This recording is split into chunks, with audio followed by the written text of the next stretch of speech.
Hello dear friends, the topic we are going to discuss today is chemical methods of sterilization. Chemical sterilization is the process of using chemical agents known as chemistolants to eliminate all living organisms including bacterial spores on the surface or objects. This method is particularly useful for sterilizing items that are sensitive to the high temperatures used in other sterilization methods such as steam or dry heat sterilization. Characteristics of an ideal chemical sterilant. The first one is broad spectrum effectiveness. The agent should be able to kill all types of microorganisms including bacteria, viruses, fungi and especially resistant bacterial spores. Excellent penetration. It must be able to effectively penetrate into the deepest parts of objects, cracks and crevices to ensure all surfaces are sterilized. Non-corrosive. The chemical should not damage or corrode the materials itself used on, especially sensitive metals, plastics and medical instruments. Low toxicity and irritation. It should not cause skin irritation, allergic reactions or pose a significant health risk to the people who handle it. Fast acting. The agent should be able to achieve sterilization in a reasonable amount of time.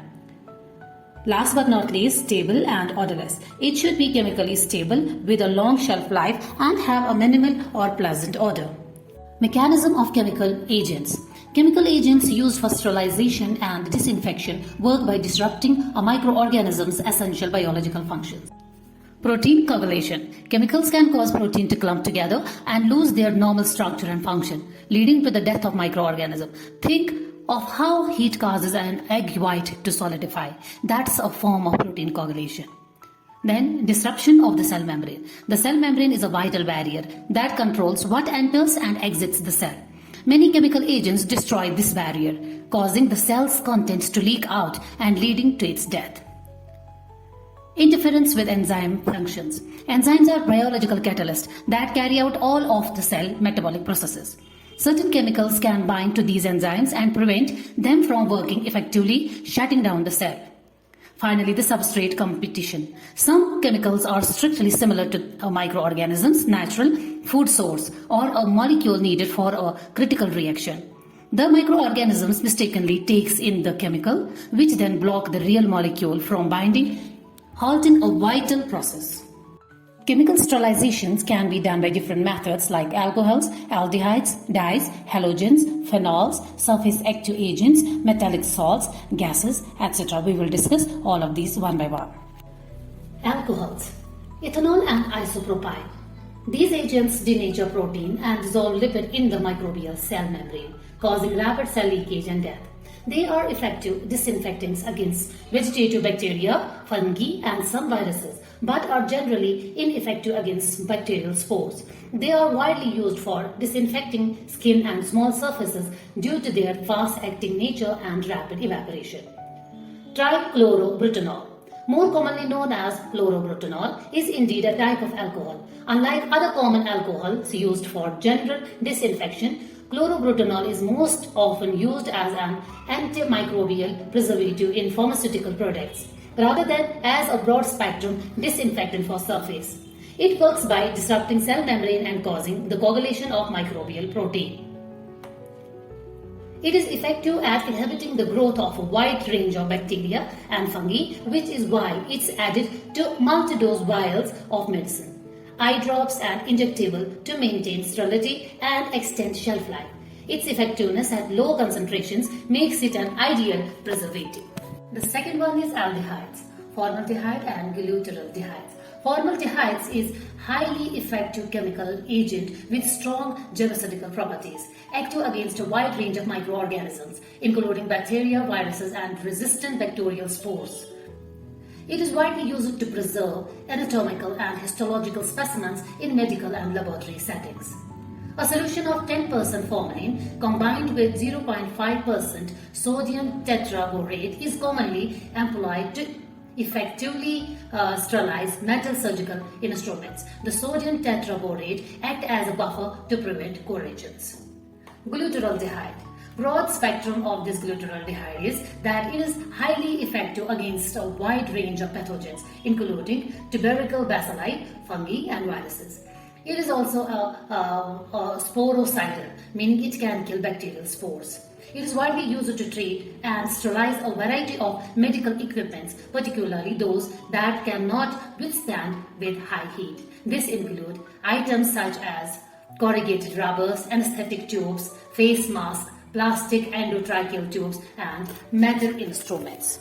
Number third are dyes. Aniline dyes. Dyes like crystal violet are used as antiseptic and as components in differential staining techniques, such as the gram stain. They function by interfering with a microbe's metabolic process and are often included in cultural media to inhibit the growth of unwanted bacteria. Acridine dyes. These dyes are used in clinical medicine for their antiseptic and antibacterial properties. They work by intercalating with DNA, meaning they insert themselves between the base pairs of a microbe's DNA, which destroy the reproductive capacity of microorganisms and can lead to cell death. Next is halogens. Halogen, like iodine, is a strong oxidizing agent. It oxidizes essential cellular components and precipitate proteins, leading to the inactivation of the enzymes and damaging to microbial cell structure.